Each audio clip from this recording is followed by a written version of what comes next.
মুনাফিকের আলামত গুলার একটা হলো বলে তুমি না খানা আমানতের খেয়ানত করা। নবীজি সাল্লাল্লাহু আলাইহি ওয়াসাল্লাম এই জন্য আমানতদারিতাকে মুমিনের অবিচ্ছেদ্য এক অংশ হিসাবে ঘোষণা করেছেন, ঈমানের অবিচ্ছেদ্য এক অংশ হিসাবে ঘোষণা করেছেন। এই জন্য নবীজি বলেন লা ঈমানা লিমান লা আমানাতা লাহ।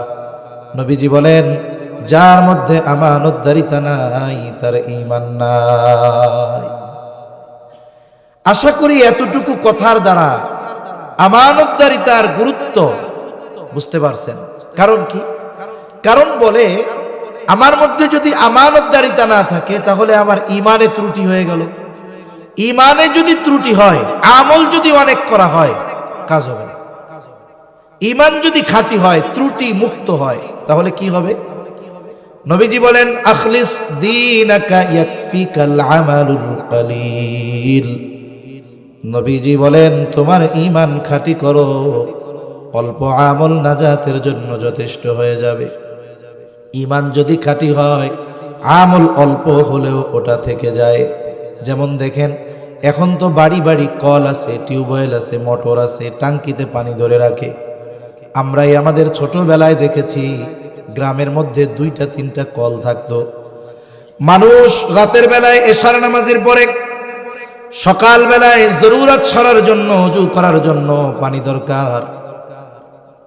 খাল থেকে, পুকুর থেকে এশার নামাজের পর বালতি ভরে পানি আইনা রাখতো। দেখা গেল 2জন ব্যক্তি পানি আনার জন্য গেছে, 2টা কলস নিয়ে গেছে। 2জনের কলসই 30 কেজি পানি ধরে, কিন্তু একজনের কলস তার নিচে একটু ছিদ্র, আর একজনেরটায় কোনো ছিদ্র নাই। যার কলস ছিদ্র সে 30 কেজি বইরা পানি আনছে, আর যার কলসে ছিদ্র নাই সে 10 কেজির মতো আনছে। পানি বেশি আনছে কে? 30 কেজিওয়ালা। এখন 2জন আইনা যখন কলস রেখে দিল, 8-9 ঘন্টা পর যখন সকালবেলায় পানির কাছে যাওয়া হবে, দেখা যাবে 10 কেজিওয়ালারটা ঠিকই আছে, কিন্তু 30 কেজিওয়ালার পানির কোনো খবর নাই। আনছে বেশি, থাকে নাই কেন? বলে কলসে ছিদ্র তো। এজন্য আমল বেশি করে, ঈমানে ত্রুটি, টেকে না। ঈমান ঠিক আছে বলে আমল অল্প করে, যা করে তাই থেকে যায়। ঠিক কিনা বলেন? এজন্য নবীজি বলেন লা ঈমানা লিমান লা আমানাতা লাহ। যার মধ্যে আমানতদারিতা নাই তার ঈমান নাই। আমরাও তো আমানতদার নবীর উম্মত। কেমন ছিল আমাদের নবীর আমানতদারিতা? আমার আপনার নবী তো সে আল আমিন উপাধি পেয়ে গেছেন এই আমানতদারিতার কারণে। নবীজির আমানতদারিতা কেমন ছিল? বলে মক্কার কাফেররা যারা নবীজিকে হত্যা বারবার করত, তারাও নিশ্চিন্ত মনে তাদের দামি সম্পদগুলো নবীজির কাছে আমানত রাখত। সুবহানাকা লা ইলমা লানা ইল্লা মা আল্লামতানা ইন্নাকা আনতাল আলিমুল হাকীম। আল্লাহুম্মা সাল্লি আলা মুহাম্মাদিন ওয়া আলা আলি মুহাম্মাদ কামা সাল্লাইতা আলা ইব্রাহিম ওয়া আলা আলি ইব্রাহিম ইন্নাকা হামিদুম মাজিদ। আল্লাহুম্মা বারিক আলা মুহাম্মাদিন ওয়া আলা আলি মুহাম্মাদ কামা বারাকতা আলা ইব্রাহিম ওয়া আলা আলি ইব্রাহিম ইন্নাকা হামিদুম মাজিদ। আলহামদুলিল্লাহ। ঐতিহ্যবাহী গোপালগঞ্জ জেলার অন্তর্গত কোটালীপাড়া থানাধীন মাঝবাড়ি বংকুরা মাদ্রাসা এর উদ্যোগে আয়োজিত বার্ষিক ওয়াজ মাহফিল। আজকের এই ওয়াজ মাহফিলের সম্মানিত শ্রদ্ধেয় সভাপতি মাওলানা কবিরুল ইসলাম সাহেব, মুহতামিম গোপালপুর মাদ্রাসা। আমন্ত্রিত উলামায়ে কেরাম, সামনে উপস্থিত মুরব্বিয়ানে কেরাম, সমবয়সী যুবক বন্ধু, স্নেহের ছোট ভাই, মাইকের আওয়াজ যত দূরে যায়, পর্দার অন্তরালে অবস্থানরতা সম্মানিতা শ্রদ্ধা মা ও বোন, আল্লাহ রাব্বুল আলামিনের দরবারে অগণিত শুকর যে মহান মালিক হায়াতে বরকত দিয়ে সুস্থ রেখে এতক্ষণ পর্যন্ত আপনাদের এলাকার কৃতি সন্তান হযরত মাওলানা মুফতি আল আমিন ফয়েজি হাফিজাহুল্লাহ হযরতের জবানে জান্নাতের নাজ নেয়ামতের ব্যাপারে খুব সুন্দর দালিলিক আলোচনা আপনারা শুনতেছিলেন। আল্লাহ তাআলা হযরতকে কবুল আর মঞ্জুর করেন, সকলে বলি আমিন। সাথে সাথে আল্লাহ তাআলা আমাদের সকলকে জান্নাতি বান্দা হিসাবে কবুল আর মঞ্জুর করেন, সকলে বলি আমিন। সেই ধারাবাহিকতায় কিছু দিনই কথা বলবার লক্ষ্যে যে মহান মানিব এখানে বসার আসার তৌফিক দিয়েছেন, সে মহান মানিবকে খুশি করার জন্য মহব্বতের সাথে জবান খুলে অন্তর থেকে আমরা একবার কালিমাতুশ শুকর পাঠ করি, আলহামদুলিল্লাহ। অগণিত দুরুদ ও সালাম সৈয়দুল আম্বিয়া, আশরাফুল আম্বিয়া, খাতামুল আম্বিয়া, ইমামুল মুরসালিন, রহমাতুল লিল আলামিন মুহাম্মাদুর রাসূলুল্লাহ সাল্লাল্লাহু আলাইহি ওয়াসাল্লামের উপর। আমি আপনাদের খেদমতে পবিত্র কোরআনুল কারীমের সূরাতুন নিসার 58 নম্বর আয়াত তিলাওয়াত করেছি। আল্লাহ তাআলার কাছে তৌফিক চাই, আল্লাহ তাআলা কিছু কথা বলার তৌফিক দান করেন, যে কথাগুলো আমাদের সবার দুনিয়া এবং আখিরাতের জন্য কল্যাণকর হয়।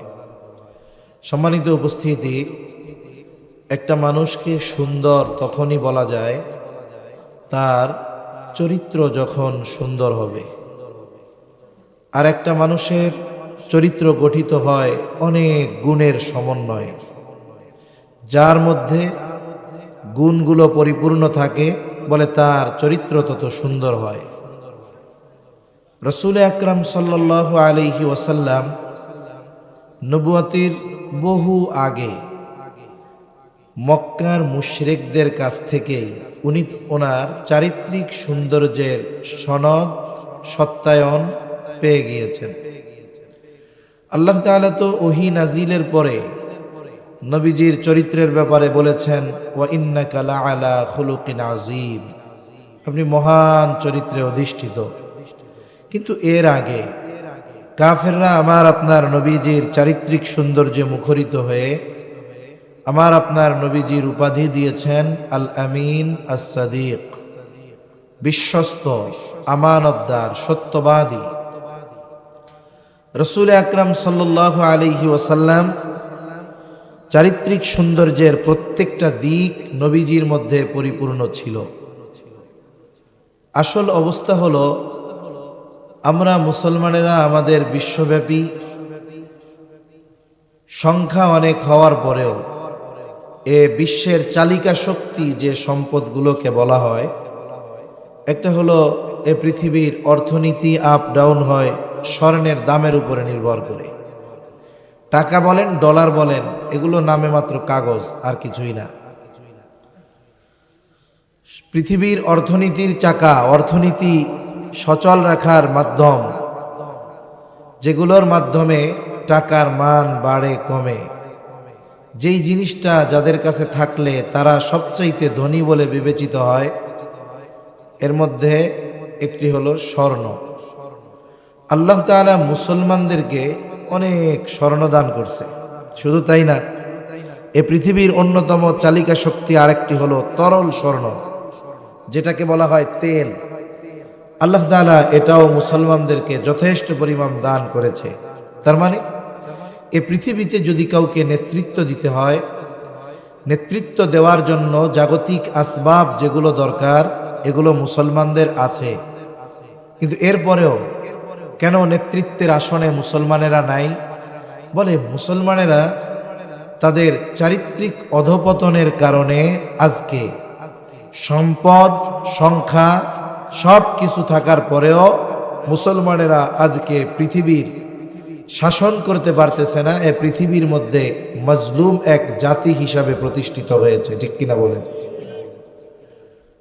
আসলে বিষয় হলো, আমি আপনি একটা মজলিসে একটা জাতি পরিবর্তন করে দিতে পারবো না।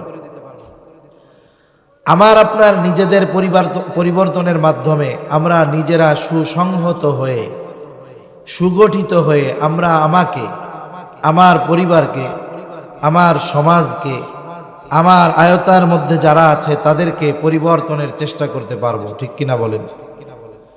এজন্য আমরা যদি বাস্তবিক ক্ষেত্রে নিজেদেরকে উন্নত করতে চাই, আমাদের চেহারার সৌন্দর্য, টাকা পয়সা এগুলার চাইতে চারিত্রিক উন্নতি আরো বেশি দরকার, যেটা আমাদের মধ্যে সবচাইতে কম। আর সাহাবা ইকরামের মধ্যে এই জিনিসটা সবচাইতে বেশি ছিল বিধায় তারা খালি পায়ে ছেঁড়া জামা গায়ে দিয়ে গোটা পৃথিবী শাসন করার যোগ্যতা অর্জন করেছিলেন। আমি আপনাদের খেদমতে দুইটি গুণের কথা আলোচনা করেছি, যে দুইটি বিষয়ের নির্দেশ আল্লাহ সুবহানাহু ওয়া তাআলা দিয়েছেন। সাথে সাথে আল্লাহ তাআলা এই দুইটি বিষয়ের নসিহত করে উপদেশ দিয়ে এই দুইটিকে নিজেই সুন্দর ওয়াজ বলে অভিহিত করেছেন। আজকে আমরা যে আলোচনা করব এটা খুব সুন্দর ওয়াজ। বলছেন কে? জোরে বলেন না, কে বলছে? আল্লাহ তাআলা বলেছেন। আমি বেশি সময় আপনাদের কষ্ট দিব না, এমনি আমিও অসুস্থ, ঠান্ডা এমন লাগছে আমার ডান কান পুরো বন্ধ হয়ে আছে, ডান কানে কোনো আওয়াজই পাই না। আবার কাশি আছে, কফ আছে, অনেক সময় কথা বলতে বলতে দেখা যায় ঠান্ডার কারণে মনে হয় যে বুক চেপে ধরে আসতেছে। এজন্য অনেক লম্বা সময় আমি আপনাদের কষ্ট দিব না। আবার গভীর রাত করা এটা ঠিক না, কারণ সারা রাতের মাহফিল যেসব হয় ওসব জায়গার বিষয়টা ভিন্ন। মানুষ ল্যাপ কেথা নিয়ে আসে, মাহফিলের মধ্যেই খেয়ার বিছানো থেকে ঘুমায়, ফজরের সময় উঠায় দেয়। কিন্তু মধ্যরাতের মাহফিল যেগুলো রাতব্যাপী হয়, এগুলো বেশি রাত হলে যারা নামাজি এদের চিন্তা বাড়ে, কিন্তু যারা বেনামাজি এদের কোনো টেনশন নেই, কারণ এরা নামাজি পড়ে না, এদের কোনো টেনশন নেই। রাত বেশি হলে যারা নামাজি এনারা চিন্তিত হয়ে যায়। এজন্য স্বাভাবিক একটা সময় নির্ধারণ করে নিলে আমাদের মেন্টালিটি একটা প্রস্তুতি থাকবে। কারণ দেখেন, স্বাভাবিক একটা ক্লাস, স্কুল বলেন, প্রাইমারি স্কুল বলেন, ইউনিভার্সিটি বলেন, বা হাই স্কুল বলেন, বা মাদ্রাসা বলেন, অধিকাংশ জায়গায় ক্লাসের সময় 45 মিনিট 50 মিনিট এরকমই থাকে বেশিরভাগ সময়। এই সময়টাকে নির্ধারণ করা হয়েছে এটাকে সামনে রেখে যে মানুষের মেজাজ, মানুষের খেয়াল, যেহেতু মানুষ সে একটা না এতটুক সময় একটা বিষয়ের দিকে খেয়াল রাখতে পারে, এটার একটা অনুমান করে 45 মিনিট 50 মিনিট ক্লাসের সময় বলা হয়েছে। যেহেতু আমরা একটা বিষয় নিয়ে আলোচনা করব, বেশি সময় কষ্ট দিব না। আমার ঘড়িতে 10:30 বাজে, ইনশাআল্লাহ আমি 11:30টার মধ্যে শেষ করে দেওয়ার চেষ্টা করব, আল্লাহ তৌফিক দান করেন। এতে কি হলো, আপনার একটা মেন্টালিটি প্রস্তুতি থাকলো। নাইলে কথা বলতে থাকলাম, আপনার চিন্তা হইল যে অসুস্থ কইয়া এত সুন্দর মতো 1.5 ঘন্টা পার করে দিতেছে, কখন শেষ করবে আল্লাহ জানে। এই জন্য অজানা গন্তব্য কাছে হলেও দূরে মনে হয়। সময় যদি আমাদের জানা থাকে, আমাদের একটা প্রস্তুতি থাকলো যে আমরা ইনশাআল্লাহ 11:30টার মধ্যে শেষ করব ইনশাআল্লাহ। তো সম্মানিত উপস্থিতি, আল্লাহ তাআলা এই আয়াতের মধ্যে আমাদেরকে দুটি নির্দেশ দিয়েছেন। আয়াতের বিষয়বস্তু বোঝার সহজার্থে এই আয়াত নাজিলের কারণ, শানে নুজুলটা একটু সংক্ষিপ্ত সারে মূল কথাগুলো জানলে পরবর্তী কথা আমাদের জন্য বোঝা সহজ হবে ইনশাআল্লাহ। রাসূল আকরাম সাল্লাল্লাহু আলাইহি ওয়াসাল্লাম হিজরতের পূর্বে একবার বাইতুল্লাহর ভেতরে ঢুকবেন। মক্কাবাসীর কাছে দুইটি দায়িত্ব ছিল সবচাইতে সম্মানের। একটা হলো হাজীদের পানি পান করানোর দায়িত্ব, আর একটা হলো বাইতুল্লাহর চাবি বহনের দায়িত্ব। হাজীদের পানি পান করানোর দায়িত্ব ওই সময় ছিল হযরত আব্বাস রাদিয়াল্লাহু তাআলা আনহুর হাতে। ইসলাম পূর্ব ঘটনা, যদিও ওই সময় তিনি মুসলমান হন নাই। হযরত আব্বাসের কাছে ছিল বাইতুল্লাহর চাবি বহন ইসের দায়িত্ব, পানি পান করানোর দায়িত্ব। আর ওসমান ইবনে তালহার হাতে ছিল বাইতুল্লাহর চাবি বহনের দায়িত্ব। প্রতি সোম এবং বৃহস্পতিবার বাইতুল্লাহর দরজা সবার জন্য খুলে দেওয়া হইত। এছাড়াও অন্যান্য সময় যদি কেউ চাইতো, ওসমান ইবনে তালহার কাছ থেকে চাবি নিয়ে বাইতুল্লাহর ভিতরে প্রবেশ করতে পারত। ওসমান ইবনে তালহা তখনও কাফের। নবীজি সাল্লাল্লাহু আলাইহি ওয়াসাল্লাম একদিন ওসমান ইবনে তালহাকে বলতেছে যে তুমি আমাকে বাইতুল্লাহর চাবিটা দাও, আমি একটু ভেতরে যাব। যেহেতু নবীজি কাফেররা এখন নবীজিকে বড় শত্রু মনে করে, ওসমান ইবনে তালহা নবীজি সাল্লাল্লাহু আলাইহি ওয়াসাল্লামকে কিছু কটু কথা বলছে। সাথে হযরত আলী রাদিয়াল্লাহু তাআলা আনহু ছিলেন, উনি তখন কিশোর। রাসূল সাল্লাল্লাহু আলাইহি ওয়াসাল্লামের চাচাতো ভাই আবার জামাতা। উনি কি করলেন, ওসমান ইবনে তালহার হাত থেকে চাবিটা কেড়ে দরজা খুলে দিলেন। নবীজি ভিতরে ঢুকতেছেন আর বলতেছেন যে ওসমান, আজকে তোমার কাছে চাবি চাইলাম, তুমি আমার চাবি দিলা না। অচিরেই এমন একটা সময় আসবে যেই সময় এই চাবি আমার হাতে থাকবে। ওই দিন চাবি বহনের দায়িত্ব আমি যাকে খুশি তাকে দিব। নবীজি যেই পরিবেশে এই কথা বলতেছেন যে একদিন চাবি আমার হাতে থাকবে, বলে ওই সময়টাতে নবীজির হাতে বাইতুল্লাহর চাবি থাকবে, এটা কাফেরদের কাছে মোটামুটি অসম্ভব ছিল, আকাশ কুসুম কল্পনার মতো। ওসমান ইবনে তালহা পরবর্তীতে ঈমান আনার পরে যখন বলতেছেন যে তিনি বলেন যে আমাকে যখন মুহাম্মদ সাল্লাল্লাহু আলাইহি ওয়াসাল্লাম এই কথাগুলো বলছে, তা কথাগুলো আমার দিলের মধ্যে গেঁথে গেছে। যদি ওই সময় এটা অসম্ভব মনে হচ্ছিল, কিন্তু মুহাম্মদ যেহেতু মুখ দিয়ে বলছে, আমার দিল বলতেছিল এটা একদিন বাস্তবে পরিণত হবে, এ বাইতুল্লাহর চাবি মুহাম্মাদের হাতে চলে যাবে। আর তার হাতে গেলে আমি আজকে তারে ঢুকতে দেই নাই, আর সে আমারে চাবি দিবে, এটা তো অসম্ভব। যাক, মক্কা বিজয় হলো, নবীজির হাতে চাবি। এখন নবীজি সাল্লাল্লাহু আলাইহি ওয়াসাল্লাম কাকে দায়িত্ব দিবেন? আল্লাহ তাআলা জানায়া দিলেন যে আপনি এই দায়িত্ব বা এই দায়িত্ব পালনের আমানতটা ওর হাতেই ফিরায় দেন, ওসমান ইবনে তালহাকেই ফিরায় দেন। আল্লাহ তাআলা এই ঘটনাকে কেন্দ্র করে আয়াতটা নাজিল হয়েছে। যদিও একটা ঘটনাকে কেন্দ্র করে আয়াত নাজিল হয়েছে, তবে এই আয়াতের সাথে আরো অনেক বিষয়ের সম্পৃক্ততা রয়েছে, যাক সামনের আলোচনায় আল্লাহ চাইলে বোঝা যাবে ইনশাআল্লাহ। এখন আল্লাহ তাআলা কি নাজিল করলেন? আল্লাহ তাআলা বলেন, ইন্নাল্লাহা ইয়া'মুরুকুম আন তু'আদ্দুল আমানাতি ইলা আহলিহা। আল্লাহ রাব্বুল আলামিন বলেন, নিশ্চয়ই আল্লাহ তোমাদেরকে আদেশ দিচ্ছেন। ইন্নাল্লাহা ইয়া'মুরুকুম, কি আদেশ? বলে আন তু'আদ্দুল আমানাতি ইলা আহলিহা, যে আমানত তার হকদারের কাছে ফিরায়া দাও। এখানে দুইটা বিষয় আমাদের জন্য প্রথমে বোঝার আছে। বলে আল্লাহ তাআলা নির্দেশ দিয়েছেন আমানত তার হকদারের কাছে ফিরায়া দাও, তার মানে চাবি বহনের দায়িত্ব আবার তার হাতে ফিরায়া দাও। ওসমান ইবনে তালহার হাতে চাবি বহনের দায়িত্ব ফিরায়া দেওয়া হলো। প্রথম বিষয়টা বোঝা গেল, আল্লাহ তাআলা এই জায়গায় দায়িত্বকে আমানত বলে অভিহিত করেছেন। সাথে সাথে নবীজি সাল্লাল্লাহু আলাইহি ওয়াসাল্লাম এই চাবি বহনের দায়িত্ব ওসমান ইবনে তালহার হাতে দিয়ে দিলেন।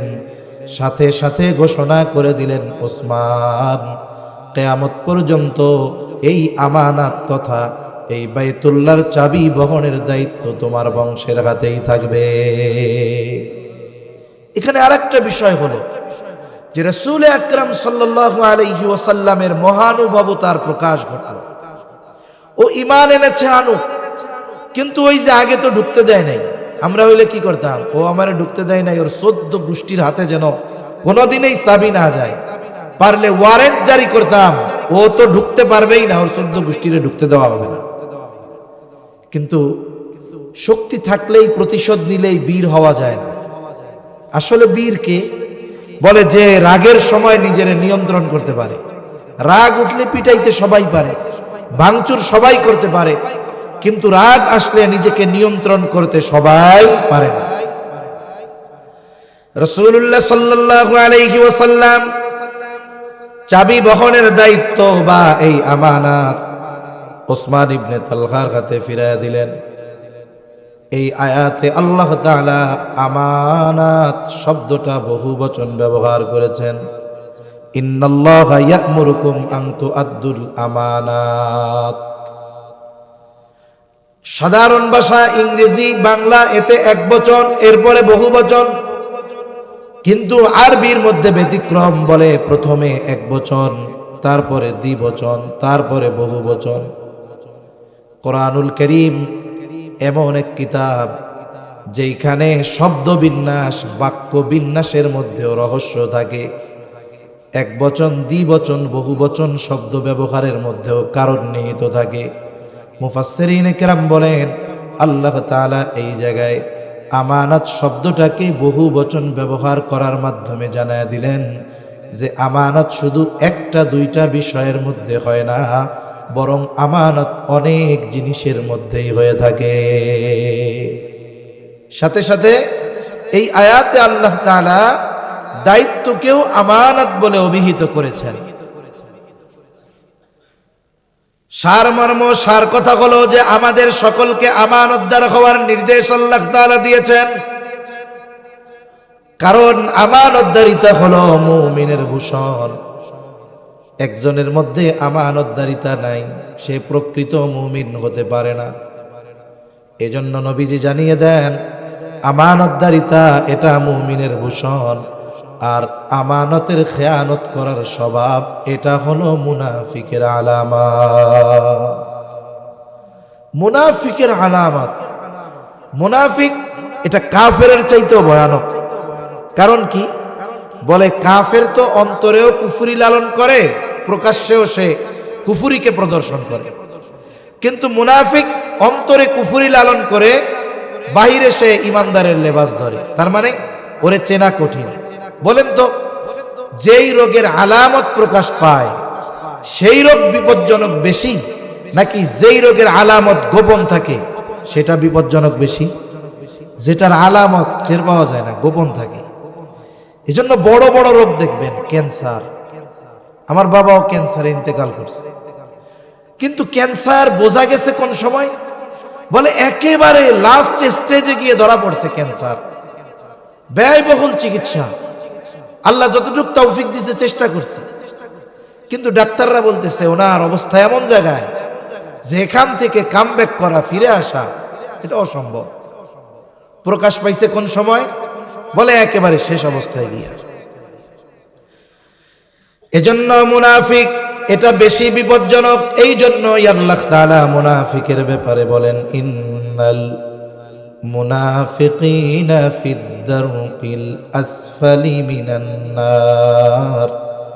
আল্লাহ তাআলা বলেন মুনাফিকের স্থান হলো জাহান্নামের একেবারে তলদেশে।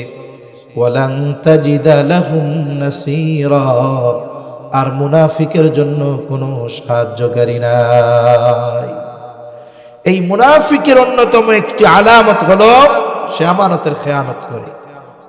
তারপরে আসেন আমরা একটু মুযাকারা করি যে মুনাফিকের আলামত গুলো কি। বলে ইদা হাদ্দাসা কাযাবা, যখন কথা বলে মিথ্যা কথা বলে।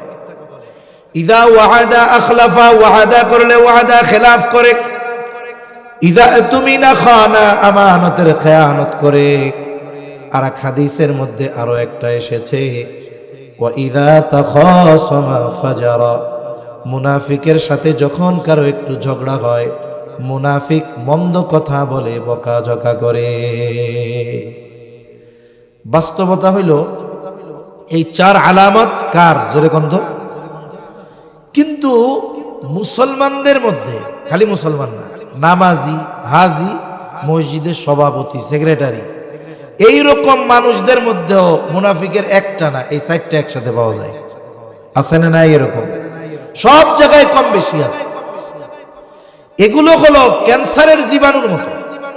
আরে ক্যান্সারের জীবাণু হয়তো জীবন ধ্বংসের কারণ হবে, কিন্তু এই আলামতগুলো যদি আমার আপনার মধ্যে বিস্তার লাভ করে, আল্লাহ না করুন, এগুলো আমার আপনার ঈমান ধ্বংসের কারণ হয়ে যেতে পারে। ঠিক কিনা বলেন?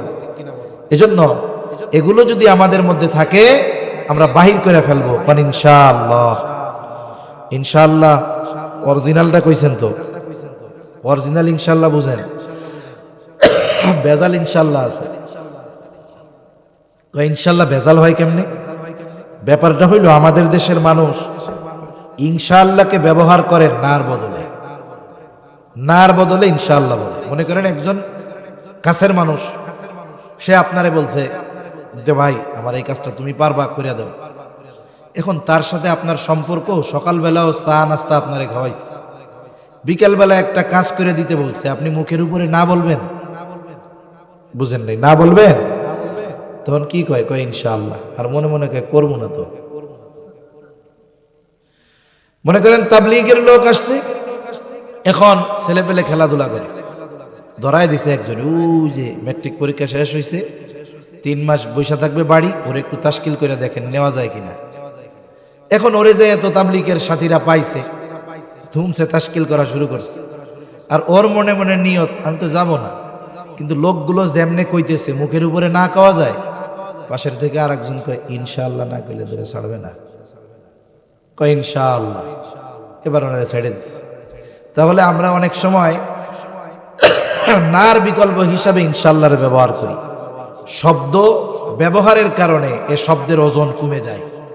এজন্য আমরা যখন ইনশাআল্লাহ বলবো, সামনে থাকবে কি? আমরা সর্বোচ্চ প্রচেষ্টা করব, তবে তৌফিক দেওয়ার মালিক কে?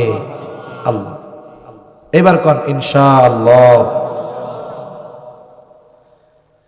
তাহলে মুনাফিকের আলামত গুলার একটা হলো, বলে তুমি না খানা, আমানতের খেয়ানত করা। নবীজি সাল্লাল্লাহু আলাইহি ওয়াসাল্লাম এই জন্য আমানতদারিতাকে মুমিনের অবিচ্ছেদ্য এক অংশ হিসাবে ঘোষণা করেছেন, ঈমানের অবিচ্ছেদ্য এক অংশ হিসাবে ঘোষণা করেছেন।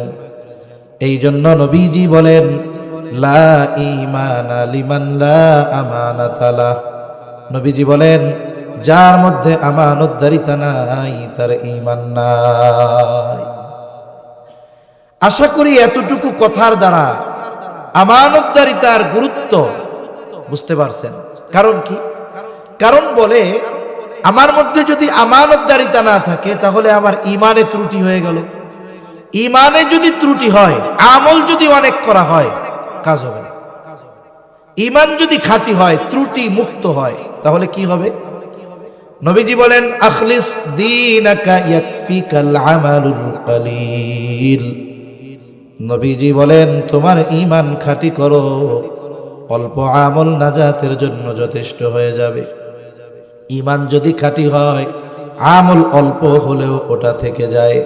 যেমন দেখেন, এখন তো বাড়ি বাড়ি কল আছে, টিউবওয়েল আছে, মোটর আছে, টাঙ্কিতে পানি ধরে রাখে। আমরাই আমাদের ছোটবেলায় দেখেছি গ্রামের মধ্যে 2টা-3টা কল থাকতো। মানুষ রাতের বেলায় এশার নামাজের পরে, সকাল বেলায় জরুরত সারার জন্য, ওযু করার জন্য পানি দরকার। খাল থেকে, পুকুর থেকে এশার নামাজের পর বালতি ভরে পানি আইনা রাখতো। দেখা গেল 2জন ব্যক্তি পানি আনার জন্য গেছে, 2টা কলস নিয়ে গেছে। 2জনের কলসই 30 কেজি পানি ধরে, কিন্তু একজনের কলস, তার নিচে একটু ছিদ্র, আর একজনেরটায় কোনো ছিদ্র নাই। যার কলস ছিদ্র, সে 30 কেজি বইরা পানি আনছে, আর যার কলসে ছিদ্র নাই, সে 10 কেজির মতো আনছে। পানি বেশি আনছে কে? 30 কেজিওয়ালা। এখন 2জন আইনা যখন কলস রেখে দিল, 8-9 ঘন্টা পর যখন সকালবেলায় পানির কাছে যাওয়া হবে, দেখা যাবে 10 কেজিওয়ালারটা ঠিকই আছে, কিন্তু 30 কেজিওয়ালার পানির কোনো খবর নাই। আনছে বেশি, থাকে নাই কেন? বলে কলসে ছিদ্র তো। এজন্য আমল বেশি করে, ঈমানে ত্রুটি টেকে না। ঈমান ঠিক আছে, বলে আমল অল্প করে, যা করে তাই থেকে যায়। ঠিক কিনা বলেন? এজন্য নবীজি বলেন, লা ঈমানা লিমান লা আমানাতা লাহ। যার মধ্যে আমানতদারিতা নাই, তার ঈমান নাই। আমরাও তো আমানতদার নবীর উম্মত। কেমন ছিল আমাদের নবীর আমানতদারিতা? আমার আপনার নবী তো কাফেরদের কাছে আল আমিন উপাধি পেয়ে গেছেন এই আমানতদারিতার কারণে। নবীজির আমানতদারিতা কেমন ছিল? বলে মক্কার কাফেররা যারা নবীজিকে হত্যার চেষ্টা বারবার করত, তারাও নিশ্চিন্ত মনে তাদের দামি সম্পদগুলো নবীজির কাছে আমানত রাখত। নবীজি সাল্লাল্লাহু আলাইহি ওয়াসাল্লাম যখন হিজরত করবেন যেই রাত্রে, আল্লাহ তাআলা আগের থেকে জানায় দিয়েছে যে অচিরেই আপনার মক্কা ত্যাগ করতে হবে, কিন্তু নির্দিষ্ট তারিখ আল্লাহ জানান নাই। এরপরেও কাফেররা মোটামুটি বুঝতে পারছে যে মুহাম্মদ অচিরেই মক্কা ছেড়ে চলে যাবে। তো যদি চলে যায় তাহলে তো শত্রু হাতছাড়া হয়ে গেল না। এরা একটা পরামর্শ করছে, কি করা যায়? বলে এখন আবু তালেবও তো নাই, বাধা দেওয়ার কেউ নাই, এক কাজ করো, আমরা সব গোত্র থেকে এক একজন প্রতিনিধি নিযুক্ত করি, যারা আজকে রাত্রেই মুহাম্মদকে চিরতরে শেষ করে দিবে। তারাই সিদ্ধান্ত নিছে। আর আল্লাহ তাআলা নবীজিকে নির্দেশ দিয়েছেন যে আজকে রাত্রেই আপনার সফর শুরু হবে। কাফেররা আমার আপনার নবীর ঘর চারদিক দিয়ে সশস্ত্র অবস্থায় ঘিরে রাখছে। ঘরের ভিতরে নবীজি সাল্লাল্লাহু আলাইহি ওয়াসাল্লাম রেখে গেছেন হযরত আলী রাদিয়াল্লাহু তাআলা আনহুকে। নবীজি চলে যাওয়ার সময় আলী রাদিয়াল্লাহু তাআলা আনহুকে বলে গেছেন, আলী, আমার কাছে কাফেরদের রাখা কিছু সম্পদ আছে, আমানত আছে, তুমি যথাযথভাবে প্রত্যেকের হক তার কাছে পৌঁছায়া দিবা, এরপরে তুমি মদিনার উদ্দেশ্যে রওনা হবা।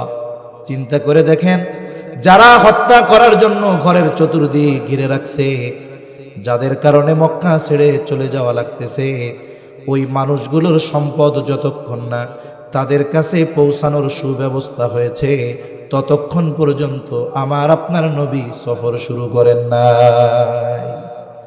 আমরা হইলে কি চিন্তা করতাম, দূর, যারা মারতে আসছে এদের কারণে দেশ ছাড়া লাগতেছে, নিজে নিজে মুফতি হয়ে কইতাম এদের সম্পদ ফেরত দেওয়া লাগবে না, এদেরটা নিয়ে যাওয়া মনে হয় জায়েজ আছে। কতজন আছে না এরকম? হুজুরের কাছে জিজ্ঞাসা করতে যায় মাসালা, আসলে জানার জন্য না যে হুজুর ওনার পক্ষে কয় কিনা। যেমন এক লোক একদিন আমার কাছে এসে কয়, হুজুর, হুজুর, জি বলেন, এই যে আপনারা সুদ হারাম বলেন, আচ্ছা এই যে আমরা ব্যাংকে টাকা রাখি, আমাদের যে প্রফিট দেয়, হুজুর হুজুর এটা জায়েজ না, হুজুর জায়েজ না?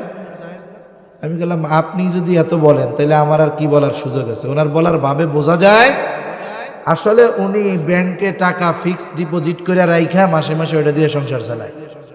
এখন আমার পক্ষ থেকে ওনার চাওয়া হলো আমি জানি কোনো মতে ঘুরে ফিরে জায়েজ করে দিই, তাহলে মোটামুটি সুযোগ পেয়ে গেল।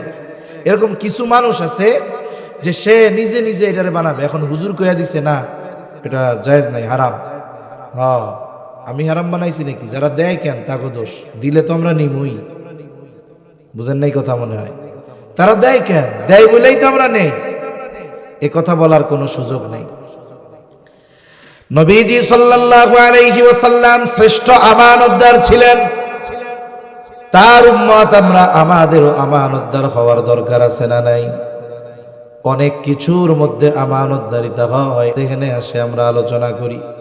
বলে এক নাম্বার, আমানতদারিতা অর্জন করতে হবে লেনদেনের মধ্যে, আদান প্রদানের মধ্যে। সাধারণভাবে লেনদেন সংক্রান্ত বিষয়টা কম বেশি আমাদের জানা আছে, এজন্য আমি এই বিষয়টা আর বেশি লম্বা করব না। দুই নাম্বার, বলে আমানতদারিতা হয় কথার মধ্যে, কথাও আমানত হয়। নবীজি সাল্লাল্লাহু আলাইহি ওয়াসাল্লাম বলেন, ইযা হাদ্দাসার রাজুলু সুম্মা ইলতাফাতা ফাহিয়া আমানাতুন। নবীজি সাল্লাল্লাহু আলাইহি ওয়াসাল্লাম বলেন, যখন কোন মানুষ কথা বলে আর এদিকে সেদিকে তাকায়, ফাহিয়া আমানাতুন, ওই কথাটা যার কাছে বলল, কথাটা তার কাছে আমানত হয়ে যায়। স্বাভাবিকভাবে একজন মানুষ যদি আমার আপনার কাছে এসে কোনো কথা বলে আর এদিক তাকায়, ডাইনে তাকায়, বামে তাকায়, পিছে তাকায়, আমরা কি বুঝবো? যে এই লোকটা চায় না যে তার এই কথা আমি ব্যতীত অন্য কেউ শুনুক, অন্য কেউ জানতে পারুক। কিন্তু অভ্যাস কি আমাদের? যদি ওই লোকটা ডাইনে বামে তাকানোর পরেও আবার গুরুত্ব দিয়ে বলে, হুজুর আপনার কাছে বললাম, হুজুর আপনি আর কারোর কাছে বললেন না, হুজুর আপনি যদি কন আমার ইজ্জত সম্মান থাকবো না। মনে করেন কথার কথা, সমাজের প্রভাবশালী একজন ব্যক্তি, এখন তার সমস্যা কি? বলে সে বিয়া করছে তার চাইতে প্রভাবশালী এক লোকের মাইয়া। এখন দেখা যায় ওই প্রভাবশালী ব্যক্তির মেয়ে সেও তো কম প্রভাবশালী না। এবার মনে করেন স্বামীরে ধরে মাঝে মধ্যে পিটায়, এটা কত দুঃখের কথা না? সমাজের মানুষ তারে দেখলে সালাম দেয়, আর ঘরের মধ্যে তার ওয়াইফ তারে পিটায়। এটা কি মানুষের কাছে বলা যায়? কিন্তু কষ্ট যখন মানুষ জমা করে রাখে, কারো কাছে না বলতে পারে, এটা আরো কষ্টের মনে হয়। চিন্তা করছে অন্যান্য মানুষদেরকে তো বইলে আর কোনো লাভ নাই, এক কাজ করি আমি আমার হুজুরের কাছে গিয়ে একটু বলি। এবার হুজুরের কাছে বলছে, হুজুর আর কারো কাছে কইেন না। তা মানুষের অভ্যাস কি, মানে আমরা তো হুজুর দোষ আমাকেও বেশি, এই জন্য আমাদের দিয়ে উদাহরণ দিচ্ছি আর কি। মনে করেন আমার কাছে বলছে যে হুজুর আপনার কাছে বললাম, আপনি আর কারো কাছে বললেন না। এই যে আর কারো কাছে বললেন না বলার দ্বারা কি হইল, যাও একটু কথাটা কয়দিন গোপন থাকতো, তাও আর গোপন রাখার ব্যবস্থার কাম সারা করে দিল আর কি। এখন কি হবে, ও কইছে কারো কাছে কইেন না, এখন আমি যতক্ষণ আর একজনের কাছে না কই ততক্ষণ আমার আর ভালো লাগে না। এইবার আমার চোখের আড়াল হওয়ার আগে আমি আর একজনকে ডাক দিয়া বলি, এই মেয়ে এদিকে আসো। এই লোকরে চিনো? বলে হ্যাঁ চিনি, খুব প্রভাব আলা লোক। বলে যতই প্রভাব হোক জাগা মতন কোনো প্রভাব নাই। কি হইছে হুজুর? কয় এই লোকের বউ নাকি তারে খুব পিটায়, আমারে কারো কাছে বলতে মানা করছে, আমি তোমারে কইলাম, তুমি কিন্তু কেউরে কইও না। এইবার ও মসজিদ থেকে বাইর হয়ে আর একজন রে বলবে, শুনছস নি খবর কি? হুজুর তো মিথ্যা কথা কইতে পারে না। বলে না, বলে অমুকের ব্যাপারে হুজুর আমারে কইছে, তারে নাকি তার বউ পিটায়, কারো কাছে বলতে মানা করেছে, আমি শুধু তোর কাছে কইলাম, তুই কিন্তু কেউরে কইস না। কাজ সারা। সকালের কথা দুপুর হইতে হইতে 100 জনের কাছে পৌঁছে গেছে। এখন যে যারেই বলে, কি বলে, বলে আমি তোরে কইলাম, তুই কিন্তু কেউরে কইস না। ভাই ঠিক আছে? কয় হ্যাঁ ঠিক আছে। এখন বলেন তো, আমার তো একজনের কাছেও বলা মানা ছিল, কথা পৌঁছাইছে কতজনের কাছে? 100 জনের কাছে। হাদিসের মধ্যে আসছে, নবীজি সাল্লাল্লাহু আলাইহি ওয়াসাল্লাম বলেন, কারো দ্বারা যখন কোনো ভালো কাজের সূচনা হয়, ওই ভালো কাজ যতজন করে, যার দ্বারা সূচনা হয়েছে, সকলের ভালো কাজের সওয়াবের সমপরিমাণ সওয়াব তার আমলনামায় যোগ হয়ে যায়। আবার যখন কারো দ্বারা কোনো মন্দ কাজের সূচনা হয়, বলে ওই মন্দ কাজ যতজন করে, সকলের সমপরিমাণ গুনাহ যে শুরু করেছে তার আমলনামায় যোগ হয়ে যায়। নবীজি বলেন, আদম আলাইহিস সালামের প্রথম হত্যাকারী সন্তান, যার মাধ্যমে এই পৃথিবীতে প্রথম অন্যায়ভাবে হত্যাকাণ্ড সংগঠিত হয়েছে, কিয়ামত পর্যন্ত যত অন্যায়ভাবে হত্যাকাণ্ড সংগঠিত হবে, সব হত্যাকাণ্ডের সমপরিমাণ গুনাহ তার আমলনামায় যোগ হয়ে যাবে। এজন্য বিশেষ করে এমন কিছু কথা মানুষ অনেক সময় আমার আপনার কাছে বলে, যেই কথাগুলোর সাথে তার সম্মান নিহিত থাকে, আমরা এই ধরনের কথা গোপন রাখবো। আবার অনেকে মনে করে খাতির আছে যখন, তখন গোপন করে, আর যখন খাতির শেষ এবার কিছু কইলেই কয়, বেশি কথা কইলে কিন্তু কইয়া দিন। এগুলো ঠিক না। বন্ধুর আমানত যেমন হেফাজত করতে হবে, শত্রুর আমানত হেফাজত করতে হবে। 3 নাম্বার দায়িত্ব আমানত। যেই দায়িত্বকে আমানত বলে আল্লাহ তাআলা এই আয়াতে অভিহিত করেছেন, বলে দায়িত্ব আমানত। এখন তো এমন এক জামানা, মানুষ টাকা দিয়ে দায়িত্ব কিনতে যায়, মানুষ হত্যা করে দায়িত্ব নিতে যায়। কিন্তু একটা জামানা ছিল মানুষকে পিটায়াও দায়িত্ব দেওয়া যায় নাই। আমাদের ইমাম আজম আবু হানিফা রাহমাতুল্লাহি আলাইহি, ইতিহাস থেকে আপনাদের শোনাই, ইমাম আবু হানিফা রাহমাতুল্লাহি আলাইহি খলিফা মনসুর, ইমাম আবু হানিফাকে বলতেছে, ইমাম, প্রধান বিচারকের আসন ফাঁকা, পদ ফাঁকা, আপনাকে প্রধান বিচারক হিসাবে আমি নিয়োগ দিয়ে দিলাম। কত বড় পদ, কত বড় ক্ষমতার অধিকারী। ইমাম আবু হানিফা সাথে সাথে খলিফা মনসুরকে বলেন, না, আমি এই দায়িত্ব গ্রহণ করতে পারবো না, এই পদ আমি নিতে পারবো না। খলিফা প্রচন্ড রাগান্বিত হয়ে গেলেন যে আমি প্রস্তাব দিলাম, মুখের উপরে আমার প্রস্তাব ফিরাইয়া দিল। হাতের ভিতরে চাবুক, বলে চাবুক দিয়ে ইমাম আবু হানিফার গায়ে একটা আঘাত করে দিল, বাড়ি মেরে দিল। খলিফা মনসুর রাজপ্রাসাদে ফিরে গেল। খলিফা মনসুরের চাচা বলতেছে, মনসুর, কাজটা তুমি ভালো করো নাই। ইমাম আবু হানিফার গায়ে চাবুক দিয়ে বাড়ি মারছো, কাজটা ভালো হয় নাই। তুমি যাও, তার কাছে গিয়ে ক্ষমা চাও। অনেক সময় মানুষ রাগান্বিত অবস্থায় অনেক কিছু বলে ফেলে, করে ফেলে, কিন্তু যখন রাগ চলে যায় ওই করার জন্য, বলার জন্য সে লজ্জিত হয়। অনেক সময় মানুষ তুচ্ছ কারণে রাগ হইয়া বউয়ের 14 গোষ্ঠী ধরে মাইরা দেয়, দেয় কি দেয় না? তখন আর চিন্তা করে না পোলাপান 2 বছরের একটা আছে, যেই মাইরা দেয় আর কাজ তো শেষ, এবার মাদ্রাসায় দৌড়ায় চলে যাবে, পুরপালা মাদ্রাসায় যাবে, গড় ডাঙ্গা যাবে। কি হয়েছে, কি হয়েছে? হুজুর আমি তো এই কাম করে ফেলাইছি। করছো কে? হুজুর রাগের ঠেলাই করছি। খুশি হইয়া কেউ আর কি বউরে তালাক দেয় না? তাহলে বোঝা গেল, দেখেন, রাগের মাথায় সিদ্ধান্ত, রাগান্বিত অবস্থার সিদ্ধান্ত, এটা অধিকাংশ সময় পরবর্তীতে পস্তানোর কারণ হয়। এজন্য জীবনের কিছু মূলনীতি আছে। এর মধ্যে একটা হলো যে আমরা কখনো রাগান্বিত অবস্থায় কোনো সিদ্ধান্ত নিব না। হাদিসের মধ্যে রাগ আসলে কি করতে হবে শিক্ষা দিয়েছেন নবীজি সাল্লাল্লাহু আলাইহি ওয়াসাল্লাম। বলে অবস্থার পরিবর্তন করতে হবে। যে অবস্থায় আছে, দাঁড়ানো আছে, বলে বৈশা পড়বে। আরে বৈশা আছে, শুইয়া মাটির সাথে গড়াগড়ি দিবে। প্রয়োজনে যার সাথে রাগারাগি, বলে তার থেকে দূরে সরে যাবে, ওযু করবে, নামাজে দাঁড়ায় যাবে, ইস্তেগফার পড়বে। দেখা যাবে মুহূর্তের ভিতরে এই যে প্রচন্ড রাগ, পানি ঢাললে যেমন ঠান্ডা হয়ে যায়, বলে রাগও আশা করা যায় নিমেষেই ঠান্ডা হয়ে যায়। এইবার খলিফা মনসুর রাগান্বিত অবস্থায় বাড়ি মারছে, কিন্তু মাপ চাইতে যাবে, এটা তার জন্য লজ্জা লাগতেছে। খলিফা মনসুর তার সবচাইতে বিশ্বস্ত মানুষটাকে বলল, যাও, আমার পক্ষ থেকে ইমাম আবু হানিফার কাছে ক্ষমা চাও। যাওয়ার সময় 1 তোলে স্বর্ণ মুদ্রা দিয়ে দিছে। বলবা ইমাম আবু হানিফাকে বলবা এটা খলিফার পক্ষ থেকে হাদিয়া। লোকটা নিয়ে চলে গেছে ইমাম আবু হানিফার কাছে, গিয়ে বলে, খলিফা মনসুর আপনার সাথে যেই আচরণ করেছে তাতে সে লজ্জিত, আপনার কাছে ক্ষমা প্রার্থী, আপনি মাফ করে দেন।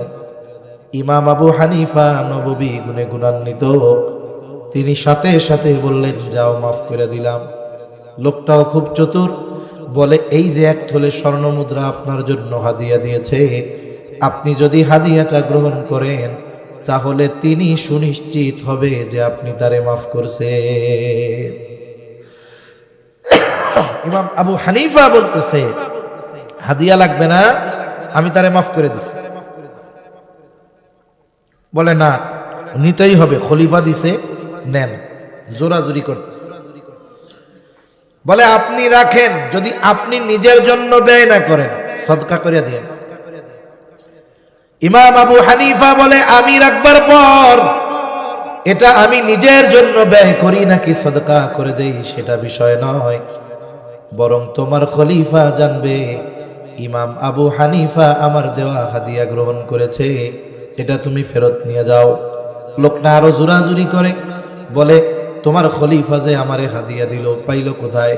বলে, উনি পাবে কোথায়? দিছে রাষ্ট্রীয় কোষাগার থেকে। ইমাম আবু হানিফা এবার আরো কঠোর হয়ে গেলেন, বললেন, শোনো, এই হাদিয়া তুমি ফেরত দিয়া দিবা, সাথে সাথে তোমার খলিফাকে বলবা এই দায়িত্ব তার কাছে আমানত, এই রাষ্ট্রীয় সম্পদ যেখানে খুশি সেখানে ব্যয় করা যাবে না, বরং তার জন্য যেই ভাতা নির্ধারিত আছে এই ভাতার বাইরে 1টা দিরহামও ব্যক্তিগত কাজে ব্যবহার করার অনুমতি তাকে ইসলাম দেয় না। যেহেতু এই সম্পদ রক্ষণাবেক্ষণের দায়িত্ব তার দেওয়া হয়েছে, এই দায়িত্ব পালন করতে গিয়ে তার সময় শ্রম যাবে, এই জন্য তার একটা ভাতা দেওয়া হয়েছে। ওটার বাহিরে এই সম্পদ নিজের কাজে ব্যয় করার অধিকার তার নাই, তাহলে দায়িত্বের খেয়ানত হবে।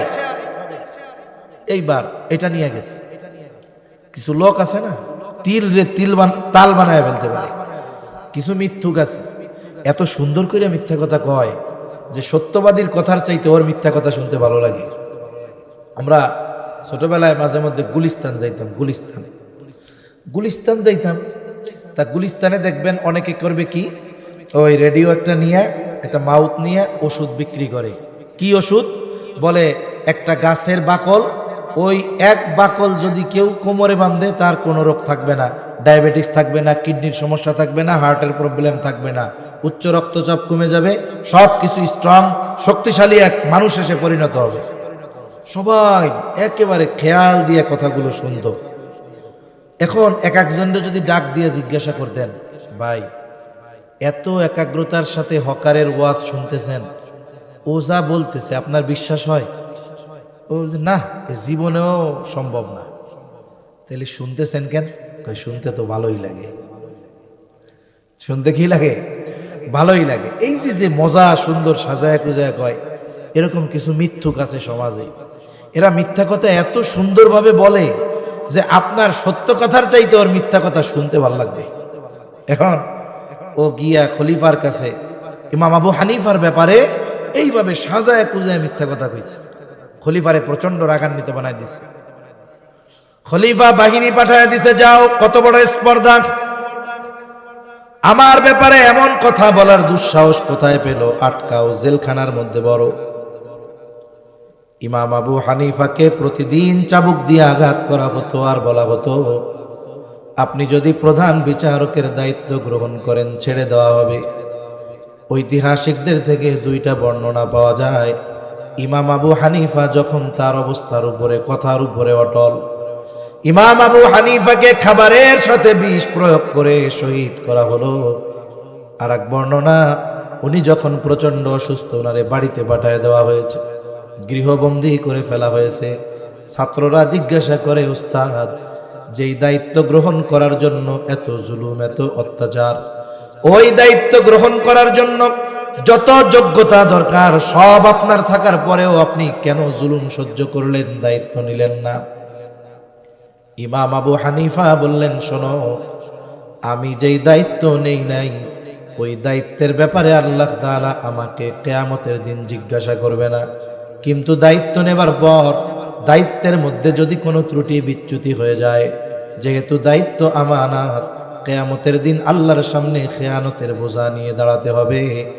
আবু দাউদের একটা বর্ণনা আছে, নবীজি বলেন, তোমাদের কাউকে যখন কোনো দায়িত্ব দেওয়া হয়, কেউ যদি ওই দায়িত্বের সূচ পরিমাণ খেয়ানত করে, সূচ পরিমাণ, নবীজি বলেন কিয়ামতের দিন ওই ব্যক্তি খেয়ানতের বোঝা নিয়ে আল্লাহর সামনে হাজির হবে। দায়িত্ব কত বড় এক আমানত! এটা সরকারি দায়িত্ব হতে পারে, বেসরকারি দায়িত্ব হতে পারে। অনেক জায়গায় অনেকে মনে করে, আমি কিষান দিয়া খাই, আমি কি দায়িত্বের খেয়ানত করি নাকি? কতজন করে। মনে করেন হাজী সাহেব মুরব্বী মানুষ, তার 2 শতক জমি, ওইটারে নিড়ানি দিতে হবে, আগাছা হয়ে গেছে, নিড়ানি দেওয়া লাগবে। এখন হাজী সাহেব তো আর ইমাম সাহেবরে বলবে না যে, ইমাম সাহেব আপনার বেতন হলো 6000 টাকা, মানে ডেলি 200 টাকা। এক কাম করেন, ফজরের থেকে জোহর পর্যন্ত তো বই শুইয়া ঘুমাইয়াই কাটান, এক কাজ করেন, আমার 2 শতক জমি আছে, নিড়াই দিয়ে আসেন, আপনার 500 টাকা দিব না। ইমাম সাহেবরে কি এই কথা বলবে? কেন বলবে না? বলে জাইলের কাম কুষ্টা কাটানা, এনারা দিয়ে এই কাজ হবে না। তাহলে হাজী সাহেব কাকে বাছাই করবে? বলে যার কাজের ব্যাপারে ওনার জানা আছে যে সকালে দিলে দুপুর হইতে হইতে 2 শতক জমিও নিড়াই ফেলবে। এখন পরে কইছে, পারবি? চাচা কি বলেন, এটা তো আমি 12টার আগেই শেষ করে দিব, চল। এইবার জমি দেখাইয়া হাজী সাহেব বাড়ি চলে আসছে। বলছে বিকাল বেলায় ওই যে চার দোকানে দেখা করিস, এখানে তোর টাকা দিয়ে দিব। এখন ও বিড়ি ধরাইয়া মনে করেন কাজ শুরু করছে। একটু পরে শয়তান আইসা ওর মাথার মধ্যে ওয়াজ করতেছে, আহ কত কষ্ট করতেছোস। হ্যাঁ, ও মনে মনে জবাব দেয়, হাদী শব্দরে কিন্তু খুব বিশ্বাস করে। হ্যাঁ, কালকের তো কাম নাই না? আচ্ছা, আজকে কাম করে শেষ করলি, কালকে যদি কাম না থাকে কালকে কি করবি? এক কাম কর, হাদী শব্দরে খুব বিশ্বাস করে তো, এই কাম 2 দিন লাগাই দে। এবার কাজের গতি ঢিল হয়ে গেছে। দুপুর পর্যন্ত 1 শতক জমি নিড়ানি দিয়া, বিকালে চাচার সাথে দেখা। কিছু বলার আগেই ও জোর গলায় কয়, আরে চাচা কি জমিতে যে বসাই দিয়েছেন আমারে, কি হয়েছে? কয় আপনি তো উপরে ঘাস দেখছেন এইটুকু এইটুকু, কি ঘাস আল্লাহ জানে, নিচে সে এত লম্বা লম্বা শেকড়। এ তো আমি, এই জন্য 1 শতক হয়েছে, অন্য কেউ হইলে আধা শতকও পারতো না নিড়াইতে দুপুর পর্যন্ত, বাকি টুকালকে করে দেব মনে। হাদি সাহেব কি কয়, হাদি সাহেব মনে মনে কয় ও না হইলে তো আমার 4 কিষান লাগতো, কমপক্ষে 2000, আর ওরে তো 1000 দিয়ে কাম সেরা দিলাম। হাদি সাহেব মনে মনে খুশি, ও মনে মনে খুশি। এখন ওই লোক তো ডায়লগ মারবে, মিয়া এই কিষান দিয়া খাই, ঘাম ঝরে রক্ত পানি হয়, হালাল টাকা কন্ত। এই লোক যে ওই লোকরে ফাঁকি দিয়ে এই কামটা করলো, খেয়ানত করলো কি করলো না। এজন্য আমরা অনেকে মনে করি যে আমি বড় হালাল উপার্জনকারী, কিন্তু দেখা যাবে কি দায়িত্বের খেয়ানত করে, দায়িত্বের বিপরীতে যে সম্মানী ওজিফা ভাতা বেতন আছে, বলে দায়িত্ব ফাঁকি দিয়ে পরিপূর্ণ সম্মানী গ্রহণ করলো, বলে সে দায়িত্বের খেয়ানতকারীর শামিল বলে গণ্য হবে, সে দায়িত্বের খেয়ানতকারী বলে গণ্য হবে। এজন্য যার যেই দায়িত্ব আছে আমরা দায়িত্বকে আমানত মনে করব, অরিজিনাল ইনশাআল্লাহ করব। জোরে করে ইনশাআল্লাহ, আল্লাহ তৌফিক দান করেন। এরপরে জানমাল আমানত, বলে আমার এই জান আমানত, আমার কাছে মাল আমানত। বলে কি কয়, আসলেও আমানত, কারণ আল্লাহ তাআলা বলেন ইন্নাল্লাহা আশতারা মিনাল মুমিনিনা আনফুসাহুম ওয়া আমওয়ালাহুম বিআন্না লাহুমুল জান্নাহ। আল্লাহ তাআলা বলেন নিশ্চয়ই আল্লাহ তাআলা মুমিনের জান এবং মাল জান্নাতের বিনিময়ে ক্রয় করে নিয়েছেন। কেনা বেচা হবে এমনটা নয়, বরং কেনা বেচা হয়ে গেছে।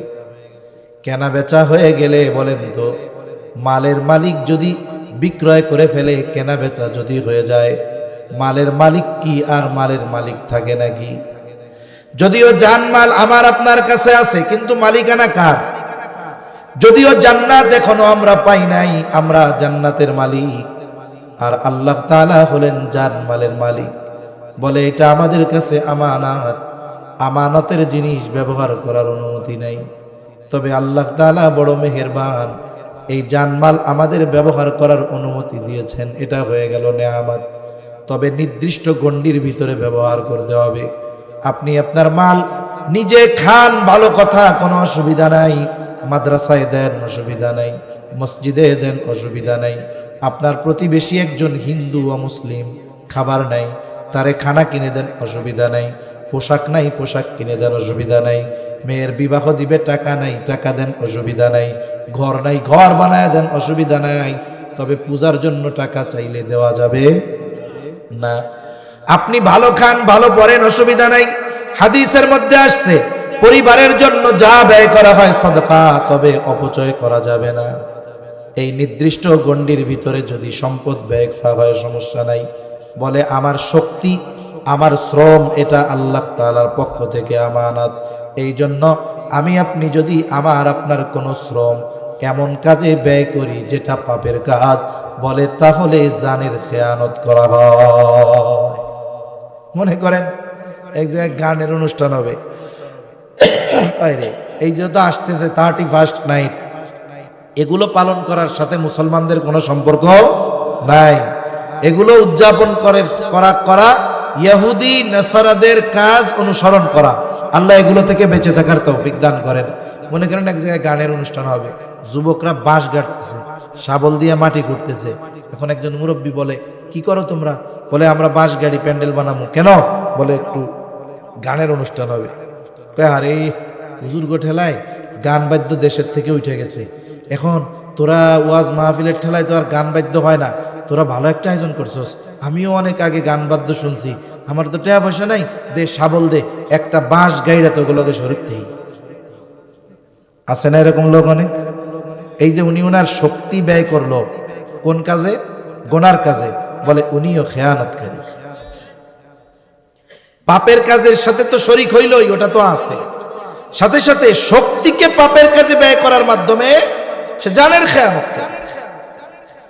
তাহলে জানমাল আমানত, সন্তান সন্ততি আমানত, বলে শরীয়তের বিধি বিধান আমানত। আল্লাহ তাআলা বলেন ইন্না আরাদনাল আমানাতা আলাস সামাওয়াতি ওয়াল আরদি ওয়াল জিবাল ফাআবাইনা আন ইয়াহমিলনাহা ওয়া আশফাকনা মিনহা ওয়া হামালাহাল ইনসান। আল্লাহ তাআলা বলেন আমি এই আমানত আসমানের কাছে, জমিনের কাছে, পর্বতের কাছে পেশ করলাম। তারা প্রচন্ড ভীত সন্ত্রস্ত হয়ে গেল, এই আমানত বহনে অস্বীকৃতি জ্ঞাপন করলো। ওয়া হামালাহাল ইনসান, মানুষ এই আমানত বহন করলো। বলে কি সেই আমানত?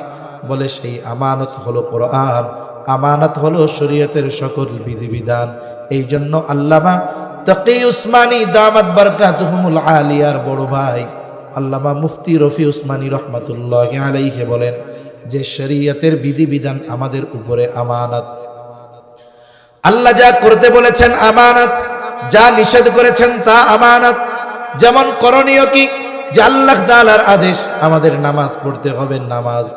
এখন এক ব্যক্তি নামাজ পড়লো না, বলে প্রথমে সে আদেশ অমান্য করার মাধ্যমে খেয়ানত করলো, সাথে সাথে নামাজ না পড়ার কারণে যেই শাস্তি, যেই পাপ, সেটাও তার আমলনামায় যোগ হয়ে যায়। আল্লাহ নিষেধ করেছে হারাম খাবা না, সুদ খাবা না। এখন একজন মানুষ সুদী কারবারির সাথে জড়ালো, তার মানে নিষেধ অমান্য করলো আল্লাহর, এটা হলো খেয়ানত। বলে এই সুদ নামক পাপের সাথে জড়িত হওয়ার কারণে তার জন্য যেই শাস্তি, সেটা তো আছেই অবধারিত। তাহলে আল্লাহ তাআলার আদেশ নিষেধ আমানত। বলে অঙ্গ প্রত্যঙ্গ আমানত। বলে অঙ্গ প্রত্যঙ্গের খেয়ানত কেমনে হয়? বলে প্রত্যেকটা অঙ্গ প্রত্যঙ্গের খেয়ানত হয় গুনার মাধ্যমে। চোখের গুনাহ করলে চোখের খেয়ানত হয়, পায়ের গুনাহ করলে পায়ের খেয়ানত হয়, হাতের গুনাহ করলে হাতের খেয়ানত হয়, এমনকি অন্তরেরও খেয়ানত হয়। আল্লাহ তাআলা বলেন ইয়ালামু খাইনাতাল আ'য়ুনি ওয়া মা তুখফিস সুদূর। আল্লাহ তাআলা বলেন তিনি জানেন তোমরা চোখের কি খেয়ানত করো আর অন্তরে কি লুকায় রাখো। দুনিয়ার কেউ না জানলেও যিনি জানেন তিনি কে। তার মানে অন্তরের কি খেয়ানত করো এটাও আল্লাহ তাআলা জানে। আর লম্বা দরকার নাই আমানতদারিতা। আমি আপনি যদি লেনদেনের ক্ষেত্রে আমানতদার হতে পারি, আমি আপনি যদি কথার ক্ষেত্রে আমানতদার হতে পারি, দায়িত্বের ক্ষেত্রে আমানতদার হতে পারি, জানের ক্ষেত্রে, মালের ক্ষেত্রে আমানতদার হতে পারি, সন্তান সন্ততিদেরকে আমানত মনে করে যদি দিনদার বানাতে পারি, এরপরে বলে শরীয়তের বিধিবিধানকে যদি আমানত মনে করে মেনে চলতে পারি, অঙ্গ প্রত্যঙ্গের খেয়ানত যদি না করি, আমি আপনি প্রকৃত আমানতদার মুমিন হতে পারবো কি পারবো না? তাহলে এক নাম্বার গুণ বলে আমানতদারিতার গুণ অর্জন করো, আমানতদার হও। দুই নাম্বার নির্দেশ আল্লাহ তাআলা বলেন ওয়া ইযা হাকামতুম বাইনান নাসি আন তাহকুমু বিল আদল। আল্লাহ তাআলা বলেন তোমরা যখন মানুষের মধ্যে বিচার আচার করবা, ন্যায় বিচার করবা। অনেকে হয়তো চিন্তা করে বিচার করবে জজ কোর্টের জজ, সুপ্রিম কোর্টের বিচারক। না, জীবনের কোনো না কোনো সময় আমাকে আপনাকে বিচারকের ভূমিকা পালন করতে হয়। দুই সন্তানের মধ্যে দ্বন্দ্ব, বাবা বিচারক, বাবা ফয়সালা দিবে, কিন্তু দেখা যায় অনেক সময় সন্তানদের ক্ষেত্রে পার্সিয়ালিটি করে বাপ, এক সন্তানের অগ্রাধিকার দেয়। এই যে করলো, বলে এই ব্যক্তি অবিচার করলো। এই রকম সমাজের মধ্যে বিচার হয়। অনেক সময় গ্রাম্য সালিশ হয়, বিচার হয়, হয় কি হয় না? এই যে কোনো জায়গায় ছোট্ট পরিসরেও যদি কোথাও দুইজনের মধ্যে গ্যাঞ্জাম লাগছে, বাজারে আপনারে পাইয়া বলতেছে যে চাচা আপনি আমাদের মধ্যে একটু সমাধান করে দেন। আপনি চিন্তা করলেন একটা তো আমার ভাতিজা, ও তো অপরাধী, যাক সিস্টেমে আপনারে বিচারক মানছে, আপনি যে অপরাধী তার নিরপরাধ বানাই দিলেন আর ওই বেটার উপরে অবিচার করলেন। এটা করার সুযোগ আছে? আল্লাহ তাআলা বলেন ওয়ালা ইয়াজরিমান্নাকুম শানাআনু কওমিন আলা আল্লা তা'দিলু ই'দিলু হুয়া আকরাবু লিত্তাকওয়া। আল্লাহ তাআলা নিষেধ করে দিয়েছেন কোন কওমের প্রতি বিদ্বেষ বশত তাদের প্রতি অবিচার করার ব্যাপারে আল্লাহ মানা করে দিয়েছেন।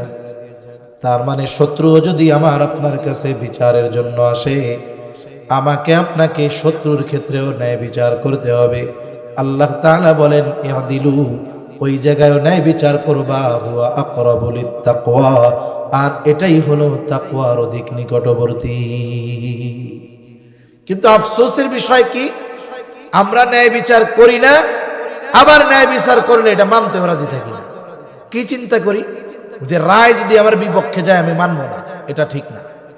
আমি সোনালী যুগের দুইটা ছোট্ট উপমা দিয়ে আমি আলোচনা শেষ করে দেব। খলিফাতুল মুসলিমিন হযরত ওমর রাদিয়াল্লাহু তাআলা অর্ধজাহানের বড় প্রভাব তার। উনি একদিন গেছেন বাজারে গিয়ে এক ইহুদির কাছ থেকে একটা ঘোড়া কিনছে। কেনার সময় তো খুব যাচাই বাছাই করে দেখে শুনে কিনছে, টাকা পরিশোধ করছে। এইবার যখন বাজারের বাইরে আইসা ঘোড়ায় উঠতে গেছে, এখন দেখে ঘোড়ার মধ্যে সমস্যা, পায়ে সমস্যা, এটা ওনারা নিয়ে চলতে পারবে না। ঘোড়া নিয়ে আবার ফেরত আসতে ইহুদির কাছে এসে বলে, এই তুমি আমারে খারাপ ঘোড়া দিছো কেন, ঘোড়া ফেরত নাও। ইহুদি বলে, না আমি আপনাকে ভালো ঘোড়া দিয়েছি, খারাপ ঘোড়া দেই নাই। তর্ক করতেছে অর্ধজাহানের শাসকের সাথে। একটা সময় হযরত ওমর রাদিয়াল্লাহু তাআলা আনহু বলেন, তোমার আর আমার মধ্যে এই বিষয়ের ফয়সালার জন্য তৃতীয় আরেকজনকে বিচারক হিসাবে নির্ধারণ করো। ইহুদি নিজের ধর্মের কাউকে বিচারক মানে নাই।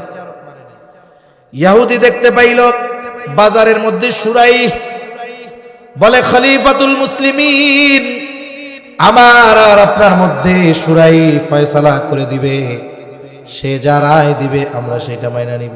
বলে হ্যাঁ ঠিক আছে। এইবার শুরাই বাদী বিবাদী উভয়ের কথা মনোযোগ দিয়ে শুনলেন। বিচারকদের জন্য নবীজির পক্ষ থেকে যত নির্দেশনা আছে এর মধ্যে অন্যতম হলো, যিনি বিচারক হবেন বাদী বিবাদী উভয়ের কথা সমগুরুত্ব সহকারে শুনবেন। এইবার উনি উভয়ের কথা শুনলেন। খলিফাতুল মুসলিমিন, আপনি কি চান? বলে, আমি চাই এই ঘোড়া ফেরত দিতে। শুরাই বলে, খলিফাতুল মুসলিমিন, সে ঘোড়া ফেরত নিতে বাধ্য, তবে আপনি যখন তার কাছ থেকে ঘোড়াটা বুঝে নিয়েছেন কেমন ছিল? বলে, তখন ঠিক ছিল। সমস্যা ধরা পড়েছে কোথায়? বলে, বাজারের বাইরে গিয়া। এইবার শুরাই বলে, খলিফাতুল মুসলিমিন, আপনি যেহেতু তার থেকে ভালো ঘোড়া বুঝে নিয়েছেন, সে ফেরত নিতে বাধ্য, তবে আপনি যেমন ঘোড়া তার থেকে নিয়েছেন তেমনটা তাকে ফেরত দিতে হবে। খলিফাতুল মুসলিমিন চুপ হয়ে গেছে। কেন? বলে, বেচা কেনার মজলিসের মধ্যে আছে ক্রেতা বিক্রেতা। এখন আপনি মনে করেন এই জিনিসটা কিনছেন, টাকা দিয়ে দিছেন, এবার পণ্যের মালিক টাকা পাইছে আর টাকার মালিক পণ্য পেয়ে গেছে, টাকার মালিক পণ্য পেয়ে গেছে। এখনো মজলিস একটার মধ্যেই আছে, এর মধ্যে অন্য কোনো শর্ত টর্ত আর নাই যে আমি 5 দিন ব্যবহার করে দেখমু, যদি কোনো ডিফেক্ট ধরা পড়ে তাইলে ফেরত নিতে হবে, এরকম কোনো শর্ত নাই। স্বাভাবিকভাবে কেনা বেচা হইতেছে। এখন টাকা নিয়ে গেছেন, মাল দিয়ে দিছেন, এক মজলিসের মধ্যে আছেন, আপনার টাকা পকেটে ঢুকাইছেন, কিন্তু মাল যেটা বেচছেন উনি খুঁটে কুড়ায় দেখে, হায় রে এই মালে তো এই সমস্যা। এখন কি বলে, এই বিক্রেতা ওই খারাপ পণ্য ফেরত নিয়ে টাকা ফেরত দিতে বাধ্য। কেন? বলে, এখনো বিক্রয়ের মজলিসের মধ্যে তারা আছে, পৃথক হয় না। কিন্তু কাহিনী তো করছে ভিন্ন, কারণ উনি তো বিক্রয়ের মজলিসে খুব দেখে শুনে নিয়ে টাকা পরিশোধ করে বাজারের বাইরে চলে গেছেন, তার মানে কেনা বেচার মজলিস শেষ। এখন মাসালা আর এক রকম। যখন রায় দিছে, রায় খলিফার বিপক্ষে গেছে, হযরত ওমর রাদিয়াল্লাহু তাআলা আনহু চুপ। একটু পরেই বলতেছে, হ্যাঁ শুরাই, এটাই ন্যায় বিচার, এটাই ন্যায় বিচার। ন্যায় বিচারের পুরস্কার কি? খলিফার বিপক্ষে ন্যায় বিচারের কারণে রায় গেছে। শুরাইয়ের উপরে কোনো থ্রেট নাই, জুলুম নাই। হযরত ওমর রাদিয়াল্লাহু তাআলা আনহু বলে, শুরাই, কুফার প্রধান কাজীর পদ খালি, আমি তোমাকে আজকে থেকে নিয়োগ দিয়ে দিলাম, তুমি চলে যাও, আজকে থেকে তোমাকে প্রধান কাজী কুফার নিয়োগ দেওয়া হলো। বলে এই কাজী শুরাই কুফার বিচারকের আসনে বসে অনেক ঐতিহাসিক রায় দিয়েছেন। হযরত ওমর রাদিয়াল্লাহু তাআলা আনহুর সময়কাল, হযরত ওসমান রাদিয়াল্লাহু তাআলা আনহুর খিলাফতকাল, হযরত আলী রাদিয়াল্লাহু তাআলা আনহুর খিলাফতকাল, এরপরে হযরত মুআবিয়া রাদিয়াল্লাহু তাআলা আনহুর সময়ও কাজী শুরাই অনেক ঐতিহাসিক রায় দিয়েছেন। দেখুন, খলিফাতুল মুসলিমিন তার বিরুদ্ধে রায় গিয়েছে, যে রায় দিয়েছে রায় মেনে নিয়েছেন, আবার বিচারকের বিরুদ্ধে কোনো অ্যাকশনে যান নাই, বরং ন্যায় বিচারের পুরস্কার হিসাবে তাকে প্রধান বিচারক হিসাবে নিয়োগ দিয়ে দিয়েছে। কিন্তু আমাদের অবস্থা কি? আমরা ন্যায় বিচার করিও না, ন্যায় বিচার যদি রায় আমার বিপক্ষে যায় আমিও মানতে রাজি থাকি। এজন্য আমাদের এই বিষয়গুলো খেয়াল রাখা দরকার। ন্যায় বিচারের সবচাইতে উত্তম দৃষ্টান্ত তো নবী রেখে গেছেন। রাসূলুল্লাহ সাল্লাল্লাহু আলাইহি ওয়াসাল্লামের কাছে বিচার আসছে, এক মহিলার হাত কাটা হবে। মহিলা কোন বংশের? বলে কুরাইশ বংশের, মাখজুম গোত্রের মহিলা, কুরাইশ বংশ। বলে কুরাইশ বংশের তিনটা শাখা ছিল, সবচাইতে সম্মানিত শাখা, একটা হাশেমি, একটা উমাইয়া, একটা মাখজুম। বলে জিবরাইল আলাইহিস সালাম বলে আমি পূর্ব থেকে পশ্চিম, উত্তর থেকে দক্ষিণ সারা পৃথিবী ভ্রমণ করে কুরাইশ বংশের হাশেমি গোত্রের মতো সম্মানী গোত্র আর কোথাও দেখি নাই। বলে এই গোত্রে, কুরাইশ বংশের হাশেমি গোত্রে আমার আপনার নবী জন্ম নিয়েছেন। সুবহানাল্লাহ। বংশ তো কুরাইশ, হাত কাটা হবে। সাহাবায়ে কেরাম জানছেন, চিন্তা করতেছে, আরে গোত্র ভিন্ন হোক, নবীর বংশের মেয়ে তো, যদি হাত কাটা হয় চুরির কারণে, ওই যে কাফেররা মুনাফিকরা বলবে দেখ নবীর বংশের মহিলাও চোর। আমাদেরও জাহেলিয়াতের সময়ের কিছু খাসলাত আমাদের মধ্যে আছে। মনে করেন কথার কথা, মোল্লা গোষ্ঠীর এক পোলা চুরি করছে। চুরি করছে কোন গোষ্ঠীর? কথার কথা, মোল্লা গোষ্ঠীর। এখন মোল্লা গোষ্ঠীর যেই ব্যক্তি চুরি করেছে, চুরির দায় গোটা বংশের উপর না শুধু ব্যক্তির উপর? ব্যক্তির উপর। কিন্তু ধরা খাইছে, মোল্লা গোষ্ঠীর পোলা চুরি করছে। পরের দিন বাজারে যাইয়া মোল্লা গোষ্ঠীর লোক দেখলেই কয় ওহ চোরের গোষ্ঠীর লোক। কয় কি কয় না? এ কাজটা কেন করলেন? সবাই কি চুরি করছে? কয় চোরের গোষ্ঠী। এ কোনো কথা হইল? ব্যক্তি অপরাধ করছে, অপরাধের দায় ব্যক্তির উপরে, আপনি গোটা গোত্রের উপরে কেন দিচ্ছেন? এ ধরনের কাজকর্ম জাহেলিয়াতের সময়ের কর্মর মতো। এগুলো থেকে আমরা বেঁচে থাকবো, আল্লাহ তৌফিক দান করেন। সাহাবায়ে কেরাম তো নবীরে ভালোবাসে, নবীর বংশরেও ভালোবাসে। এই ভালোবাসার বিষয়টাকে সামনে রেখে তারা চিন্তা করছে নবী হয়তো জানে না, নবীর একটু জানায় দেই যে কুরাইশ বংশের মহিলা যার হাত কাটা হবে।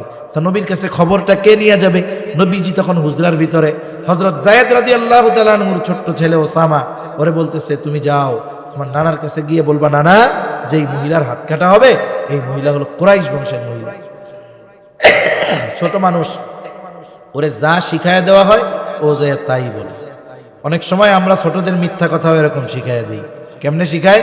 কয় ও একদিন মাদ্রাসায় আসে নাই, পরের দিন সকালে মা মাদ্রাসায় পাঠাইতে চায়, ও তো কান্নাকাটি শুরু করছে, আমি যাবো না। কেন? আমি যাই নাই, আমি যদি আজকে যাই তাহলে তাহলে আমারে হুজুরে মারবে। হুজুরে কি করবে? মারবে। এখন মা তো পাঠাইতে পারতেছে না, তুই যে বলবি তোর কালকে পেটে ব্যথা ছিল এই জন্য আসিস নাই, যা। একটা তো বাহানা পাইছে। এখন আসতে মাদ্রাসায়, হুজুর ধরছে, এই কালকে আসো নাই কেন? ছোট বাচ্চা তো, কয় যে হুজুর পেটে ব্যথা ছিল। কারণ হুজুরও চালাক, পেটে ব্যথা ছিল কে কইছে? কয় হুজুর আমার আম্মু কইছে। হুজুর আম্মু কইছে। তার মানে ছোট বাচ্চা, ও তো আর পেঁচ গোছ ওইসব কিছু বোঝে না, সরাসরি যা কইয়া দিচ্ছে। এবার নবীজি বুঝতে পারছে, বের হয়ে আসছে ঘর থেকে, এসে কি বলে, তোমরা কি আমাকে এমন বিষয়ের জন্য সুপারিশ করতেছ? বলে যেই বিষয়ের শাস্তি কার্যকর করার আদেশ আল্লাহ তাআলা দিয়েছেন। নবীজি খুতবা দিলেন। নবীজি বলেন, শোনো, তোমাদের পূর্বে বহু সম্প্রদায়কে আল্লাহ ধ্বংস করে দিয়েছেন এই কারণে যে তাদের মধ্যে যখন কোনো সম্ভ্রান্ত ব্যক্তি চুরির অপরাধে আটক হইত, তাকে শাস্তি না দিয়ে ছেড়ে দেওয়া হতো, আবার একই অপরাধে যখন কোনো দুর্বলকে আটক করা হতো, তাকে শাস্তি দেওয়া হতো। নবীজি বলেন, আল্লাহর শপথ, মুহাম্মাদের কন্যা ফাতেমাও যদি চুরি করত, লাকাতাতু ইয়াদাহা, আমি অবশ্যই তার হাতটাও কেটে দিতাম। নবীজি সাল্লাল্লাহু আলাইহি ওয়াসাল্লাম এই ন্যায় বিচারের ক্ষেত্রে কোনো স্বজনপ্রীতি দেখান নাই, বংশপ্রীতি, গোত্রপ্রীতি দেখান নাই। এই ন্যায় বিচারের দৃষ্টান্ত নবীজি রেখে গিয়েছেন, সাহাবায়ে কেরাম রেখে গিয়েছেন। কিন্তু আফসোস, আমাদের মধ্যে এই দুইটার খুব অভাব। এজন্য ইমাম শাফিঈ রাহমাতুল্লাহি আলাইহি বলেন, যেই ব্যক্তির মধ্যে এই দুই গুণ আছে, বলে আমানতদারিতা আর ইনসাফ, ন্যায়পরায়ণতা, বলে সে সৌভাগ্যবান মানুষ। যেই গোত্রের মধ্যে আছে, বলে ওই গোত্রের মানুষ সৌভাগ্যবান মানুষ। বলে যেই দেশের মানুষের মধ্যে আছে, বলে ওই দেশের মানুষ সৌভাগ্যবান মানুষ। এখন পরিবর্তনের ধারা শুরু হবে আমার থেকে। আজকে থেকে আমাদের প্রতিশ্রুতি হবে এটা, যে আমরা কখনো খেয়ানতকারী হব না, সাথে সাথে আমরা ন্যায়পরায়ণ হব, ইনসাফগার হব। বলেন ইনশাআল্লাহ। এই দুইটা আদেশ করেছেন কে? জোরে বলেন কে? এবার আল্লাহ তাআলা এই দুইটা আদেশে কি বলেন? ইন্নাল্লাহা নি'ম্মা ইয়া'iদুকুম বিহ। আল্লাহ তাআলা কতই না সুন্দর ওয়াজ তোমাদেরকে করলেন। এই দুইটা গুণকে সুন্দর গুণ বলে অভিহিত করেছেন আল্লাহ। এই জন্য এই দুইটা সুন্দর গুণ যদি আমরা অর্জন করতে পারি, আমাদেরও চারিত্রিক সৌন্দর্য অর্জন হয়ে যাবে। আর চরিত্রের সৌন্দর্যই হলো আসল সৌন্দর্য। আল্লাহ তাআলা এরপরে কেমন যেন বলেন, বান্দারে, এত সুন্দর দুইটা ওয়াজ আমি তোমাদের করলাম, এই ওয়াজের উপরে আমল করো কি করো না আমি আল্লাহ দেখি। এই ওয়াজ নিয়ে কি আলোচনা সমালোচনা করো আমি আল্লাহ শুনি। বলে কেন? আল্লাহ তাআলা বলেন, ইন্নাল্লাহা কানা সামিআন বাসীরা। নিশ্চয়ই আল্লাহ তাআলা সর্বশ্রোতা, সর্বদ্রষ্টা। তাহলে আমানতদারিতা, ন্যায়পরায়ণতা, সুন্দর দুটি গুণ বলেছেন কে? এই সুন্দর দুটি গুণ আমরা অর্জন যদি করতে পারি, আমাদের চারিত্রিক সৌন্দর্যতা অর্জন হবে। আল্লাহ সুবহানাহু ওয়া তাআলা আমাদের সবাইকে এই সুন্দর দুটি গুণে গুণান্বিত হওয়ার তৌফিক দান করেন। সকলে বলি আমিন।